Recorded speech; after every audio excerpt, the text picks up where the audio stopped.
Hello, કેમ છો બધા? આનંદમાં?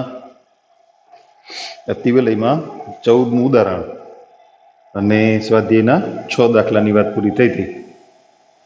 આપણે ઉદાહરણ 15થી શરૂ કરીએ.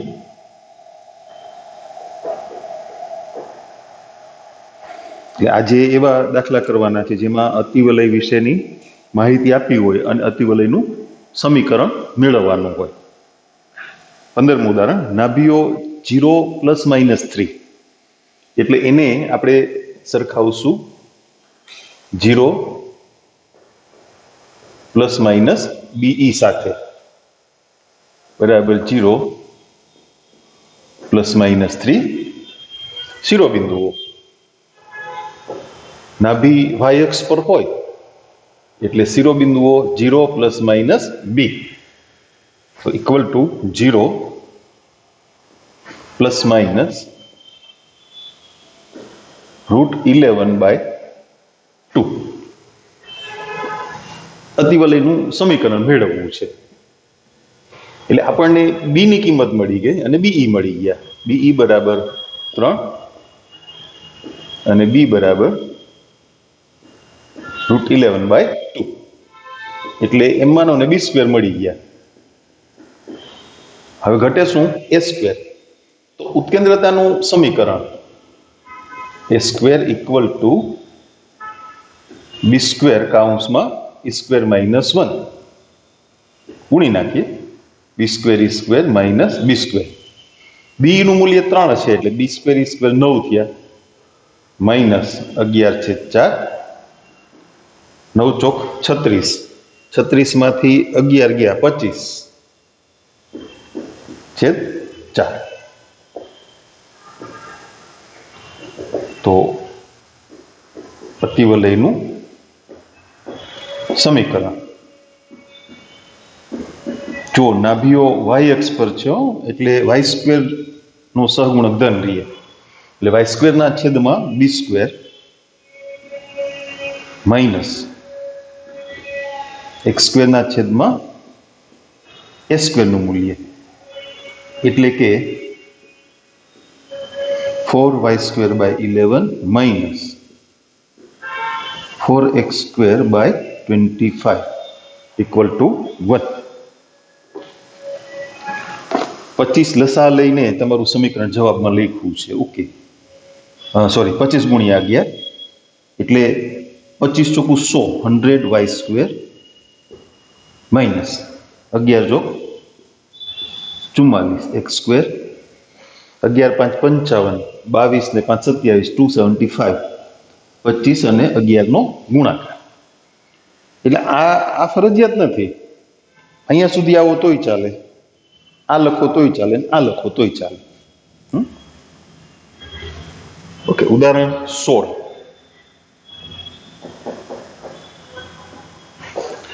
નાભીઓ 0 ± 12, એટલે વળી પાછું આપણે 0 ± BE સાથે એને સરખાવવાના છે.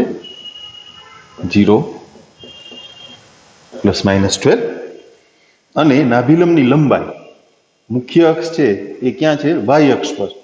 તો નાભિલંબની લંબાઈનું સૂત્ર 2b²/a, બરાબર ને? પેલામાં શું છે? નાભિલંબની લંબાઈનું સૂત્ર 2a²/b, એવું જ હતું ને કે નહીં? ભૂલી ગયા? નાભિલંબની લંબાઈનું સૂત્ર ભૂલી ગયા? કોષ્ટક યાદ કરો, કોષ્ટક જુઓ. જોઈ લીધું? નાભીઓ y અક્ષ પર હોય તો નાભિલંબની લંબાઈ કેટલી? 2a²/b.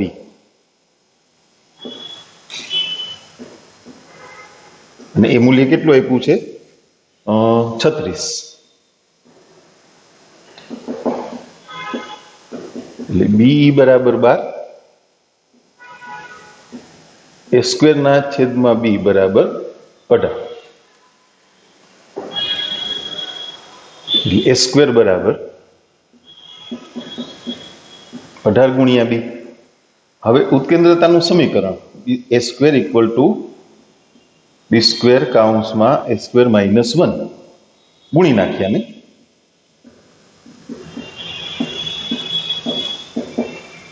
બરાબર. અચ્છા, a સ્ક્વેરની જગ્યાએ મૂકી દેશું 18b. b સ્ક્વેર ઈ સ્ક્વેર એટલે 144 માઇનસ b સ્ક્વેર, તો b square plus 18b minus 144 equal to 0. એના અવયવ મળશે ને. શું અવયવ મળશે? 144 ના ભાગ પાડો, 12 ગુણ્યા 12, 24 અને 6, એનો તફાવત 18 થાય ને. એટલે b plus 24, b minus 8, sorry 6. 24 છક 144, 24 માંથી 6 ગયા 18, તો b બરાબર 6. કારણ કે b ધન હોય છે. મેં તમને અગાઉ પણ વાત કરી હતી ને કે a, b અને e એ હંમેશા ધન હોય છે, એટલે એ ધ્યાન રાખજો. હવે એ b નું મૂલ્ય ત્યાં મૂકીએ. ચલો b સ્ક્વેર લખી નાખીએ. ઓકે, 36. b નું મૂલ્ય મૂકો. a સ્ક્વેર બરાબર 18 ગુણ્યા 6.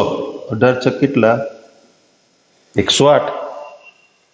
પણ નાભીઓ y અક્ષ પર છે, એટલે અતિવલયનું સમીકરણ લખવું એમાં y સ્ક્વેર નો સહગુણક ધન રાખવાનો છે. અતિવલયનું સમીકરણ y સ્ક્વેર ના છેદમાં b સ્ક્વેર એટલે 36 માઇનસ x સ્ક્વેર ના છેદમાં a સ્ક્વેર એટલે 108. એનું સાદુરૂપ કરવું હોય તો થશે, કારણ કે 36 ગુણ્યા 3 108 થાય ને, એટલે 108 લસા લઈ લ્યો. બરાબર. ઉદાહરણ પૂરા થઈ ગયા. હવે સ્વાધ્યાય.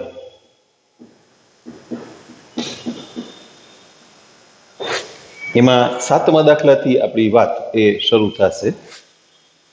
શિરોબિંદુઓ પ્લસ માઇનસ 2 0, એટલે એને કોની સાથે સરખાવશો તમે? પ્લસ માઇનસ a0 સાથે. અને નાભીઓ પ્લસ માઇનસ 3 0, તો એને સરખાવશું પ્લસ માઇનસ a0 સાથે. બરાબર. હવે આના પરથી a બરાબર 2 અને ae બરાબર 3, એટલે જુઓ a સ્ક્વેર નું મૂલ્ય તો મળી ગયું 4. ઉત્કેન્દ્રતાનું સમીકરણ અહીંયા મુખ્ય અક્ષ છે એ ક્યાં છે? x અક્ષ પર. નાભીના યામ પરથી ખ્યાલ આવે ને. તો b square equal two a square કૌંસમાં e square minus 1 a square e square minus a square e square થશે 9 માઇનસ 4, એટલે b સ્ક્વેર નું મૂલ્ય થયું 5. x સ્ક્વેર નો સહગુણક ધન રહેશે. મુખ્ય અક્ષ ક્યાં છે? x અક્ષ પર. તો અતિવલયનું સમીકરણ x સ્ક્વેર ના છેદમાં a સ્ક્વેર એટલે 4 માઇનસ y સ્ક્વેર ના છેદમાં b સ્ક્વેર 5 બરાબર 1. 8મો દાખલો જોઈએ. શિરોબિંદુઓ 0 પ્લસ માઇનસ 5, એટલે એને કોની સાથે સરખાવવાના? 0 પ્લસ માઇનસ b સાથે. તમારી પાસે જે સૂત્રોનું કોષ્ટક છે ને એ ખુલ્લું રાખીને બેસજો તો ઝડપથી સમજાશે. આપેલી વિગતને કોની સાથે કમ્પેર કરવી. અહીંયા માની લો કે શિરોબિંદુ છે, તો x આમ 0 હોય એ ક્યાં હોય? 0 પ્લસ માઇનસ b માં. y આમ 0 હોય તો પ્લસ માઇનસ a0 સાથે સરખાવો. અને નાભીઓ 0 પ્લસ માઇનસ 8, એટલે 0 પ્લસ માઇનસ be સાથે ને સરખાવો 0 પ્લસ માઇનસ 8, એટલે મુખ્ય અક્ષ ક્યાં આવી ગઈ? y અક્ષ પર. તો b બરાબર 5, be બરાબર 8, એટલે આપણને b સ્ક્વેર નું મૂલ્ય મળી ગયું. હવે એ સ્ક્વેરનું મૂલ્ય ઉત્કેન્દ્રતાના સમીકરણ પરથી મળશે, એને ગુણી નાખીએ એટલે બીઈ અને બી ના મૂલ્યોનો ઉપયોગ કરી શકાય.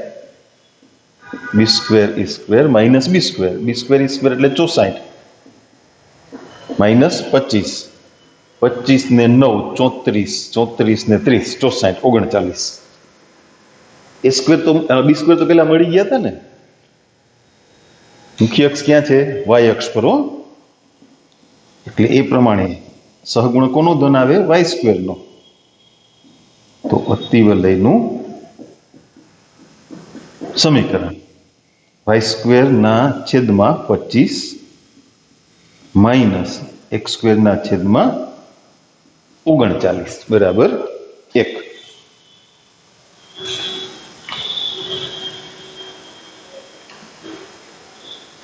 સૂત્રો ખુલ્લા રાખીને બેસશો ને તો દાખલા સમજવામાં તકલીફ નહીં પડે. પછી ધીમે ધીમે તમે સાથે સાથે કમ્પેર કરતા જશો આપેલી વિગત અને તમારી પાસે જે સૂત્રો છે આપણે ગણીએ, લખીએ, અથવા તમે ટેક્સ્ટ બુક ખુલ્લી હોય એમાં રકમ જુઓ, ભાઈ આ વિગત આપી છે તો એને સૂત્રમાં કોની સાથે સરખાવશું. એટલે ધીમે ધીમે પ્રેક્ટિસથી તમને પણ સૂત્રો યાદ રહી જશે, ટેવ પડી જશે. 9મો દાખલો. શિરોબિંદુઓ 0 ± 3 અને નાભીઓ 0 ± 5 એટલે 8મા દાખલા જેવું થયું. 0 ± b શિરોબિંદુઓ 0 ± 3 અને નાભીઓ 0 ± 5. 0 ± be બરાબર 0 ± 5. બી બરાબર 3, બીઈ બરાબર 5. એટલે બી સ્ક્વેરનું મૂલ્ય કમ્પ્લીટ થઈ ગયું. હવે એ સ્ક્વેર બરાબર બી સ્ક્વેર કૌંસમાં ઈ સ્ક્વેર માઇનસ 1 એટલે બી સ્ક્વેર ઈ સ્ક્વેર માઇનસ બી સ્ક્વેર ઈ સ્ક્વેર એટલે 25 માઇનસ 9. તો એ સ્ક્વેરનું મૂલ્ય મળ્યું 100. પણ વાય સ્ક્વેરનો સહગુણક ધન રહેશે.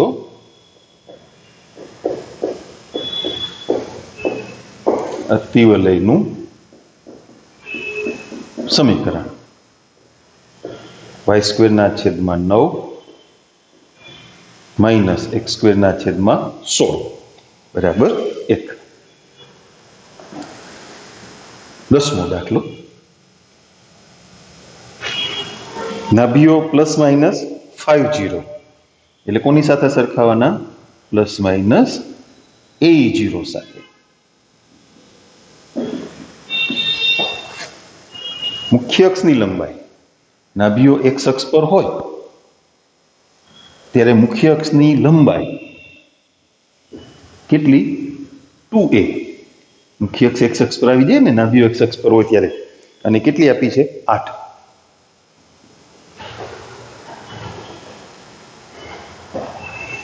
તો એ બરાબર 4,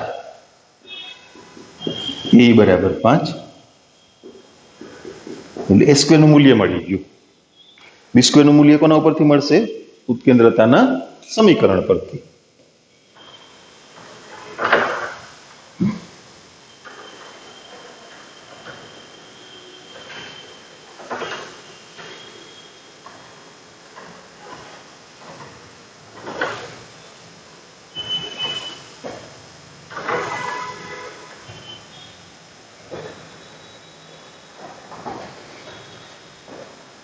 બી સ્ક્વેર બરાબર એ સ્ક્વેર કૌંસમાં ઈ સ્ક્વેર માઇનસ 1 ગુણી નાખીએ એ square E square minus a square. એ બરાબર 5 છે ને, એટલે વર્ગ કરતા 25 અને એ સ્ક્વેરનું મૂલ્ય 16. તો બી સ્ક્વેર બરાબર 9. મુખ્ય અક્ષ એક્સ અક્ષ પર છે બરાબર, એટલે એક્સ સ્ક્વેરનો સહગુણક ધન આવે. અતિવલયનું સમીકરણ એક્સ સ્ક્વેરના છેદમાં 16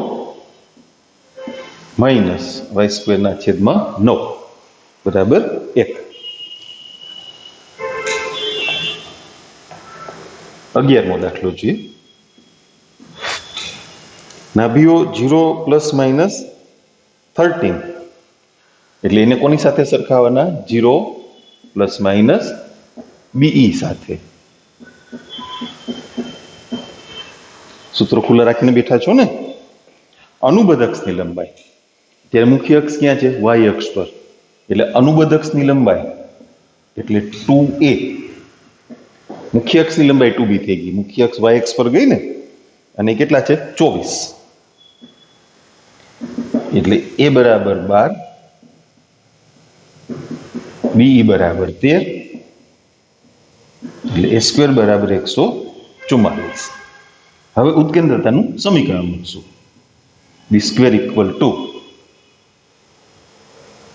ના સોરી ભૂલ થઈ ગઈ, a square equal to B square કૌંસમાં e સ્ક્વેર માઇનસ 1. થોડોક ચેન્જ છે જુઓ. તમારી પાસે a સ્ક્વેરનું મૂલ્ય છે અને બીઈ નું મૂલ્ય છે. એટલે તમે અહીંયા ગુણી નાખો ને તો આવું થશે, a સ્ક્વેર બરાબર બી સ્ક્વેર ઈ સ્ક્વેર માઇનસ બી સ્ક્વેર. તો એમાં બે મૂલ્યો તો તમારી પાસે છે. કયું? એક a સ્ક્વેરનું, બી બરાબર 13 છે, એટલે કેટલા થયા? 169. તો એમાંથી બી સ્ક્વેરનું મૂલ્ય મળ્યું 25. એ સ્ક્વેર તો મળી જ ગયા હતા અગાઉ. મુખ્ય અક્ષ ક્યાં છે? વાય અક્ષ પર. એ કોના આધારે ખબર પડી? નાભીના યામ. નાભીઓ વાય અક્ષ પર એટલે મુખ્ય અક્ષ વાય અક્ષ પર, અને નાભીઓ એક્સ અક્ષ પર તો મુખ્ય અક્ષ એક્સ અક્ષ પર.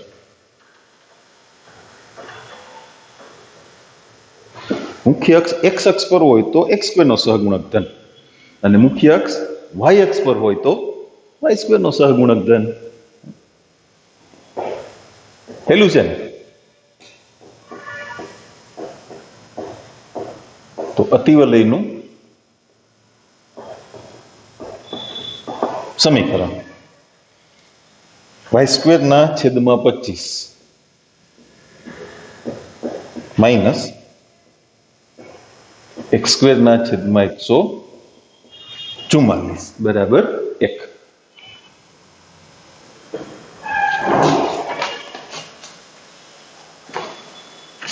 બારમો દાખલો જોઈએ.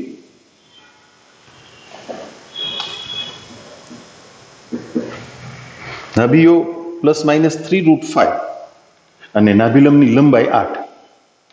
નાભીઓને કોની સાથે સરખાવશું આપણે? પ્લસ માઇનસ AE0 સાથે.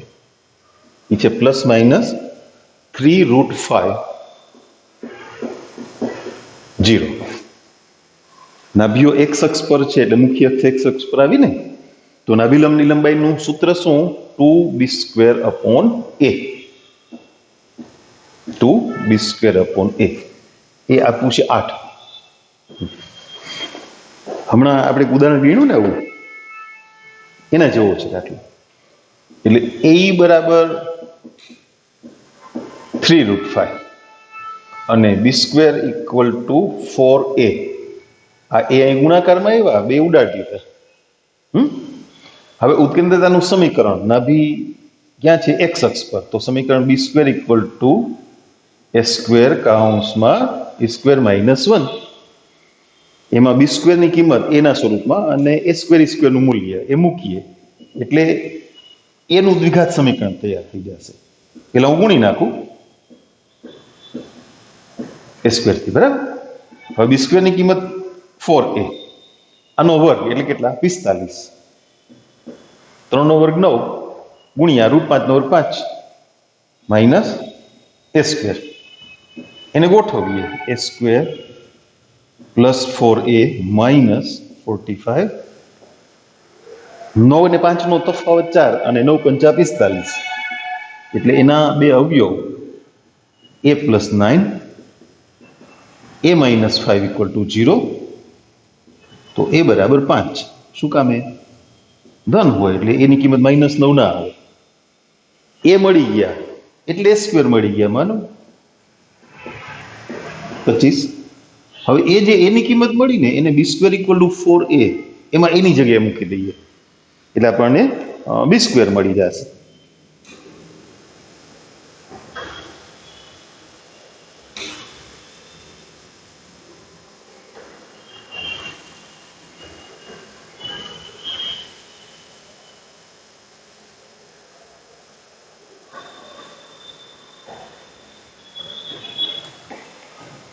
માટે બી સ્ક્વેર બરાબર 4 એની કિંમત 5 એટલે 20. મુખ્ય અક્ષ ક્યાં છે? એક્સ અક્ષ પર.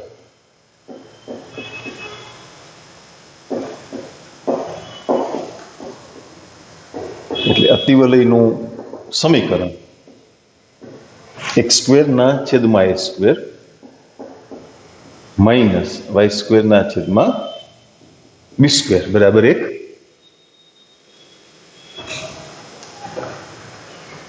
એના જેવો જ પ્રશ્ન 13મો. નાભીઓ પ્લસ માઇનસ 4 0 એટલે plus minus A 0 equal to plus minus 4 0 અને નાભિલંબની લંબાઈ મુખ્ય અક્ષ એક્સ અક્ષ પર હોય એટલે નાભિલંબની લંબાઈ 2b સ્ક્વેર અપોન a અને એ આપી છે 12. 12મા દાખલાની જ વાત થઈ ને, ખાલી સંખ્યાત્મક માહિતી બદલાઈ ગઈ.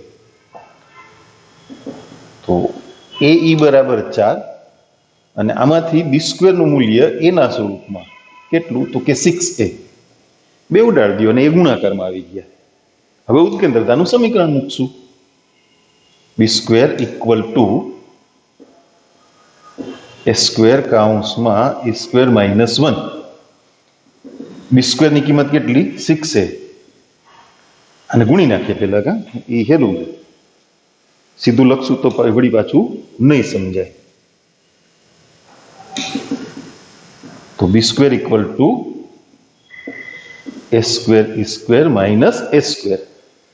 એમાં એ ની કિંમત આપણી પાસે છે, બી સ્ક્વેરનું મૂલ્ય એના સ્વરૂપમાં છે 6a 4 નો વર્ગ 16 માઇનસ એ સ્ક્વેર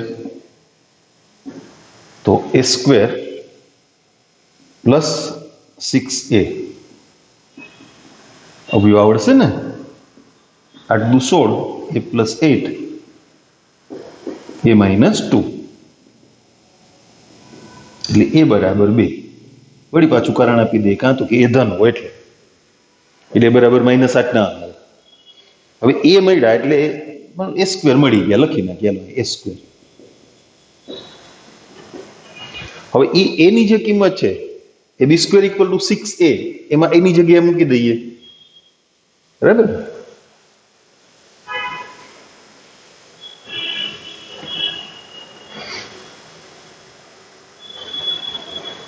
તેથી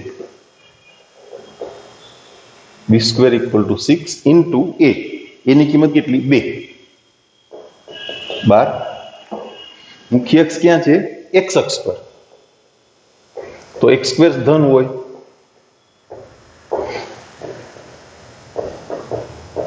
એટલે અતિવલયનું સમીકરણ એક્સ સ્ક્વેરના છેદમાં એ સ્ક્વેર 4 માઇનસ વાય સ્ક્વેરના છેદમાં બી સ્ક્વેર 12 બરાબર 1.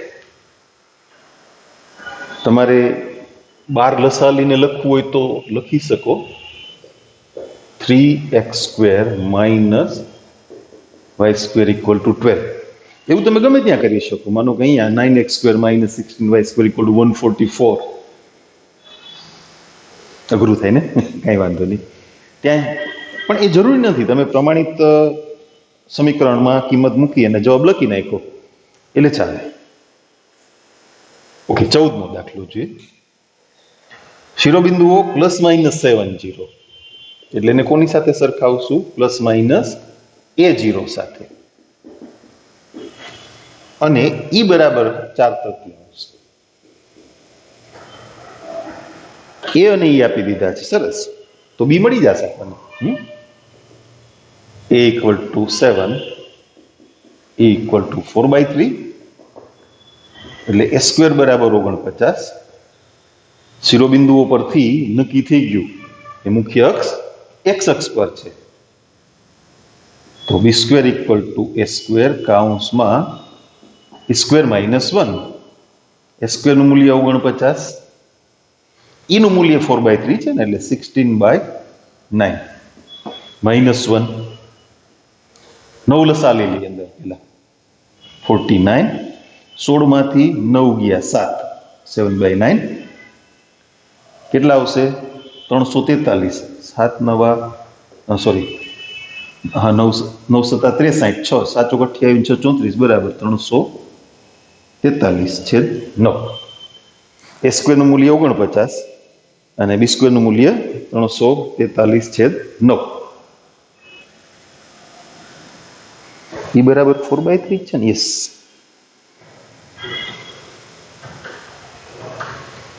એક પૂર્ણાંક કિંમત અને એક અપૂર્ણાંક કિંમત છે એટલે મને થોડો એમ ડાઉટ હતો છતાં આપણે એનો જવાબ છે ને એ ટેલી કરી લેશું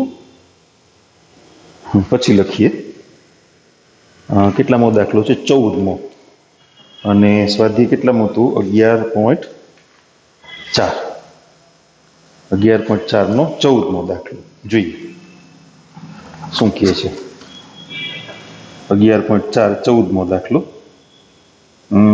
x²/49 9y² બરાબર છે રેડી એક પૂર્ણાંક ને એક અપૂર્ણાંક કિંમત આવી ને એટલે એમ થયું કે કઈ ભૂલ નથી થઈ ને એમ ટેલી કરી લેવું સારું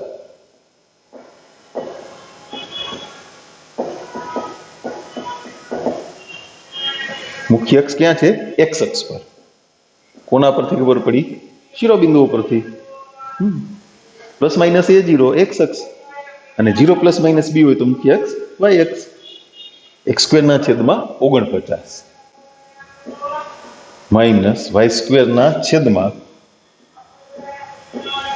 343/9 x² છેદ 49 માઇનસ 9y²/343 તમે એનો લસા લઈને લખી શકો 49 ગુણ્યા 7 343 થાય ને એટલે 343 વડે બધાને ગુણી નાખો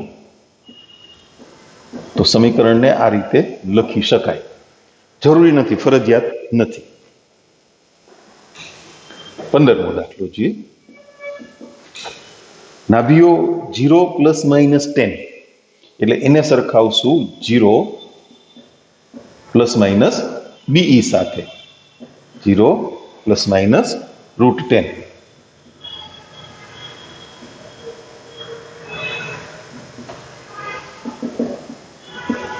તો be બરાબર √10 હવે એમ કીધું છે 2 3 માંથી પસાર થતા વક્ર પરનું બિંદુ આપવામાં આવે એટલે આપણી પાસે વક્રનું સમીકરણ હોવું જોઈએ કારણ કે વક્ર પરનું બિંદુ એટલે વક્રના સમીકરણનું સમાધાન કરતું બિંદુ તો આપણે વક્રનું સમીકરણ અતિવલયનું સમીકરણ ધારવું પડે અચ્છા નાભીઓ ક્યાં છે y અક્ષ પર એટલે સમીકરણ કયા સ્વરૂપમાં આવશે y²/b² minus x²/a² equal to 1 ધારો કે અતિવલયનું સમીકરણ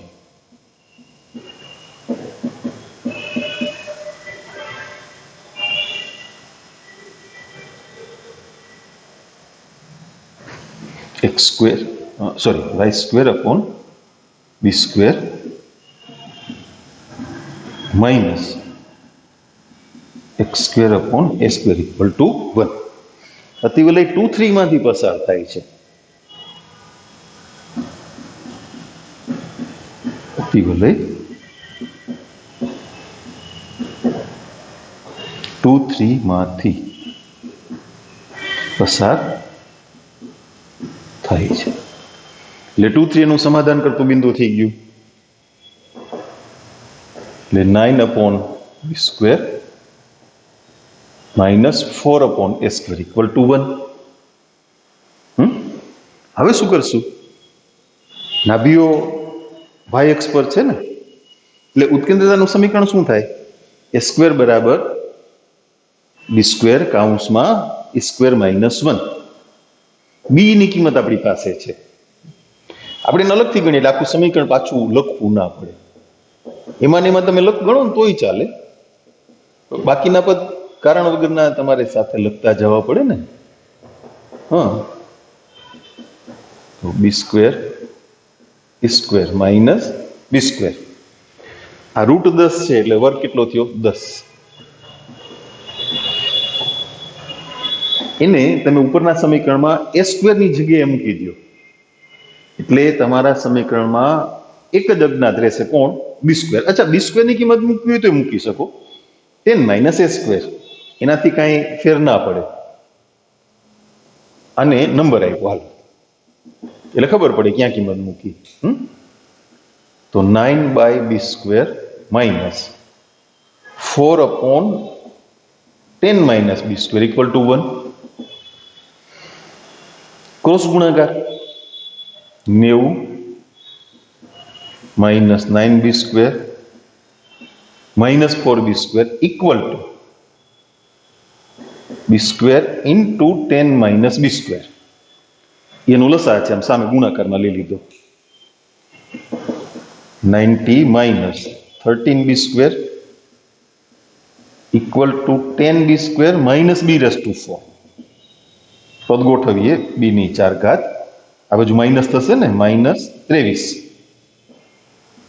અને પ્લસ 90. અવયવ મેળવવા છે. 4 ઘાત વાળું સમીકરણ તો ના મળે ને, વચલું પદ પાછું 2 ઘાત વાળું છે ને. એટલે દ્વિઘાત સમીકરણ ઉકેલો એમાં જ ઉકેલાય, પણ મૂલ્ય કોનું મળે? b² નું, બી નું નહીં. ભાગ આવડશે ને, 18 × 5 = 90, 18 ને 5 = 23. એટલે b² - 18 b² - 5 ઇક્વલ ટુ 0. તો b² બરાબર 18 અથવા b² બરાબર 5. હવે કોનું મૂલ્ય જોઈએ છે? a² નું. a² અને b² વચ્ચેનો સંબંધ છે આપણી પાસે, કયો? 10 - b². કિંમત મૂકશું એમાં.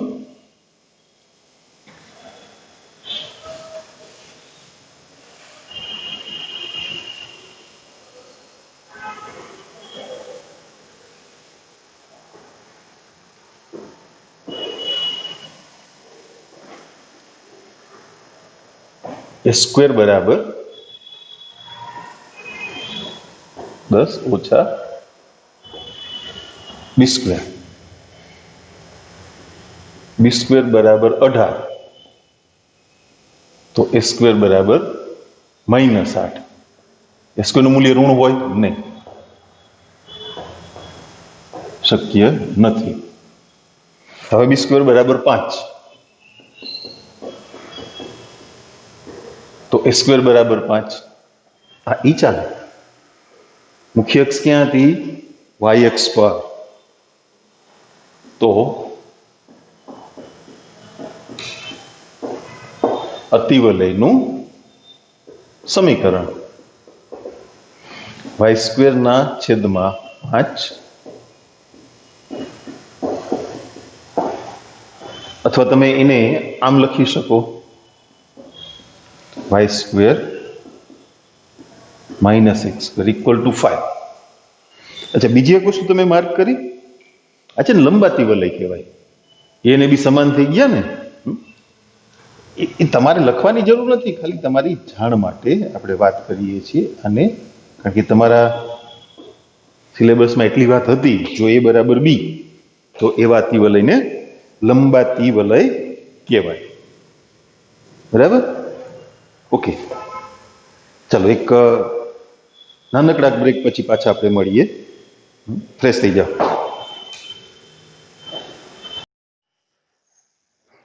ચાલો, બ્રેક પૂરો થઈ ગયો, થાક ઉતરી ગયો. ઓકે, હવે આમ તો અતિવલયનો ટોપિક પૂરો થઈ ગયો. પછી પ્રકીર્ણ જે છે, પ્રકરણમાં બધું નહીં કરતા, એમાં 2 દાખલા અગત્યના છે MCQ માટે, એટલે આપણે એની ચર્ચા કરીશું. બીજી બધી બાબતો આપણને જરૂરી નથી.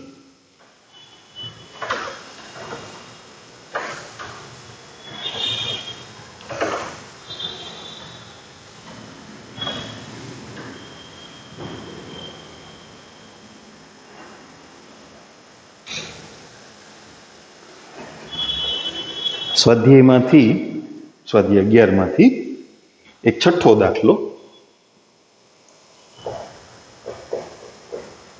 એ ગણશું આપણે.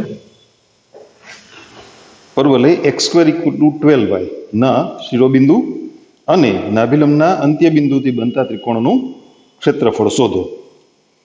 પરવલય x² = 12y, x નો વર્ગ હોય અને y નો સહગુણક ધન હોય એટલે પરવલય y અક્ષની આસપાસ સમમિત હોય અને ઉપર તરફ ખુલતો હોય.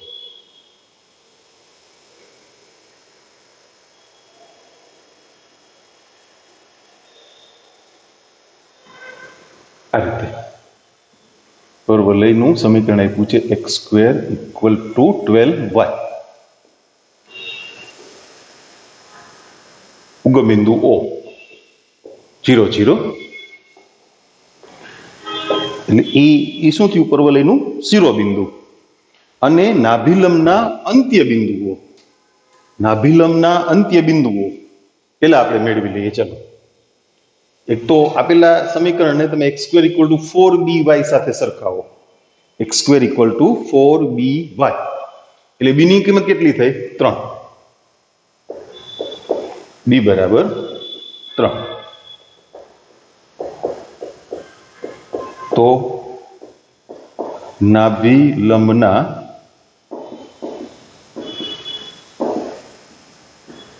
અંત્યબિંદુઓ શું થશે? +-2bb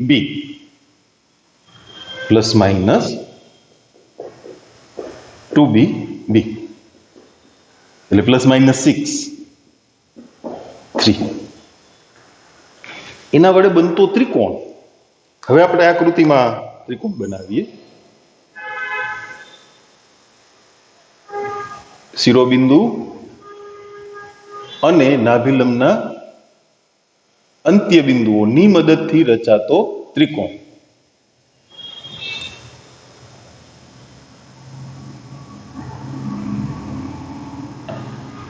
એટલે અહીંયા જે બિંદુ છે પેલું ચરણ છે ને, માની લો કે આપણે એને A નામ આપીએ, 6 3. અહીંયા જે બિંદુ છે B, એ કેટલામું ચરણ છે? બીજું, -6 3. અને ઉગમ બિંદુઓ તો ત્રિકોણ OAB એનું ક્ષેત્રફળ એ તમારે મેળવવાનું છે. નિશ્ચય ગણી નાખીએ. D બરાબર 0 0 1 6 3 1 -6 3 1. આ તો 0 છે, 1 થી વિસ્તરણ થશે ને. 6 તેરી 18 -+18 36. તેથી ત્રિકોણ OAB નું ક્ષેત્રફળ 1/2 D એટલે 18.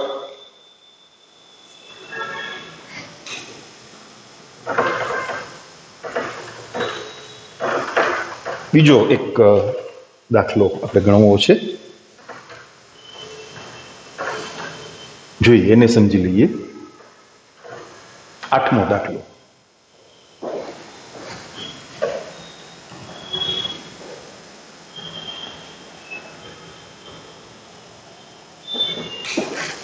એક સમબાજુ ત્રિકોણ પરવલય y² = 4x માં અંતર્ગત છે. અંતર્ગતનો મતલબ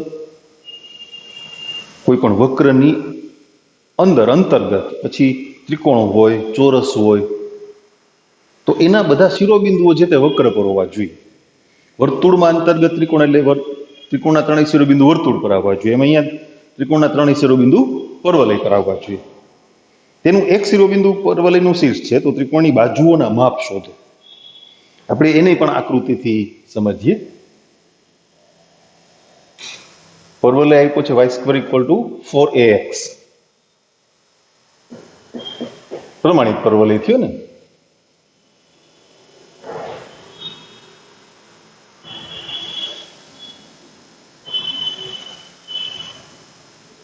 y² = 4ax. આ લોકોએ એક સૂચના આપવી જોઈએ, નથી આપી, ભૂલી ગયા છે. કાંઈ વાંધો નહીં, આપણે આપી દીધી. હાલો, એમાં એક ત્રિકોણ છે, એ ત્રિકોણનું એક શિરોબિંદુ ઉગમ બિંદુ છે, સમબાજુ ત્રિકોણ છે. અચ્છા, આકૃતિ કરો ત્યારે સમબાજુ જ થાય એવું જરૂર નથી, કારણ કે આપણે અગાઉ પણ ઘણી વખત વાત કરી છે કે આપણે આકૃતિ પરથી કશું મેળવતા નથી. આકૃતિ છે માત્ર ગાઈડલાઈન પૂરતી હોય છે, એટલે પાછા ફૂટપટ્ટી લઈને માપવા બેસતા નહીં, એવી કાંઈ જરૂર નથી. ઇતરાસો વાંકો હાલે. આપણે તો થિયરીની મદદથી આગળ વધવાનું છે ને, આકૃતિની મદદથી નહીં.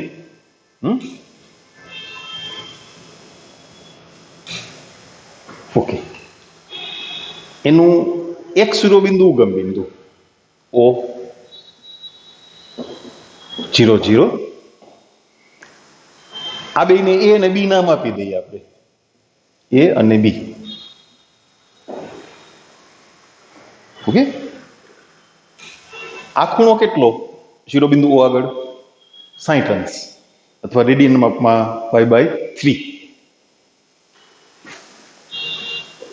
આ જે પરવલય છે એ એક અક્ષ પરત્વે સમમિત છે. સમિત એટલે બંને બાજુ આમ એક સરખું વિસ્તરણ હોય.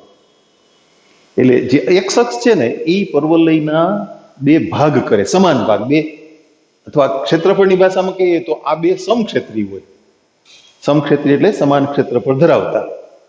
એટલે શું થાય કે ખૂણો AOX જે છે, ઉપરનો ખૂણો, એ 30 અંશનો, એટલે કે રેડિયન માપમાં π/6. ઉપર જે ખૂણો AOX છે એ કેવડો થાય? 30 અંશનો, એટલે π/6 માપનો. આ ખૂણાનું માપ π/6. ત્રિકોણની બાજુનું માપ, સમભુજ ત્રિકોણ છે એટલે બધી બાજુ સરખી જ છે, તો ત્રિકોણની બાજુનું માપ છે એ આપણે કંઈક અજ્ઞાત ધારી લઈએ. શું ધારી લેશું? ધારો M. એ ના ધારતા, એ અહીંયા છે. હવે એક વાત આપણે સમજવાની છે, બાજુમાં સમજી લઈએ. એ વસ્તુ તમને 12મા ધોરણમાં પણ ઉપયોગી થશે, એટલે બરાબર સમજી લો. બહુ સહેલી બાબત છે, સરળ બાબત છે. જો કોઈ બિંદુ P એ સમતલમાં એવી રીતે આવેલું હોય જેથી એને ઉગમ બિંદુ સાથે જોડતા એ એક અક્ષની ધન દિશા સાથે થીટા માપનો ખૂણો બનાવે, અને O થી P સુધીનું અંતર R હોય, તો આ બિંદુ P છે ને એના યામ R cos theta R sin theta થાય. સમજાવું છું, તમે ઉતાવળ ના કરો. જો આપણે P માંથી અહીંયા લંબ દોરીએ.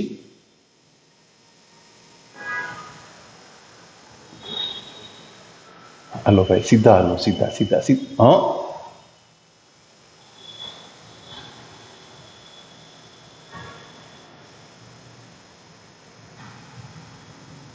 અહીંયા લંબ દોર્યો એક અક્ષ પર. ધારો કે લંબનો લંબપાત કેપિટલ M છે, અને આપણે X ધારીએ અને Y ધારીએ. 10મું ભણ્યા હતા ને? નહીં ભણ્યા હતા. આટલું સામાન્ય બધાને આવડતું હોય. સાઇન થીટા એટલે સામેની બાજુ છેદમાં કર્ણ, અને કોસ થીટા એટલે પાસેની બાજુ છેદમાં કર્ણ. તો આ જે કાટકોણ ત્રિકોણ થયો ને PMO, એમાં કોસ થીટા એટલે પાસેની બાજુ છેદમાં કર્ણ, અને સાઇન થીટા એટલે સામેની બાજુ છેદમાં કર્ણ. તો X બરાબર શું થયું? R cos થીટા, અને Y બરાબર શું થયું? R sin theta. પણ OM અંતર X જેટલું હોય અને PM અંતર Y જેટલું હોય, એટલે બિંદુ P ના યામ તમે ભણ્યા છો એ પ્રમાણે XY, પણ હવે R cos theta R sin theta. X ની કિંમત R cos થીટા અને Y ની કિંમત R sin થીટા. આ છે ને, તમારી નોટમાં રાખજો લખીને, તમને કામ લાગશે. એનો ઉપયોગ કરીએ અહીંયા બિંદુ એ. હવે એને કમ્પેર કરો બિંદુ એ. ઉગમ બિંદુથી કેટલું દૂર છે? એમ જેટલું, આપણે સ્મોલ એમ ધાર્યા ને. અને ખૂણો થીટા કેટલો? π/6.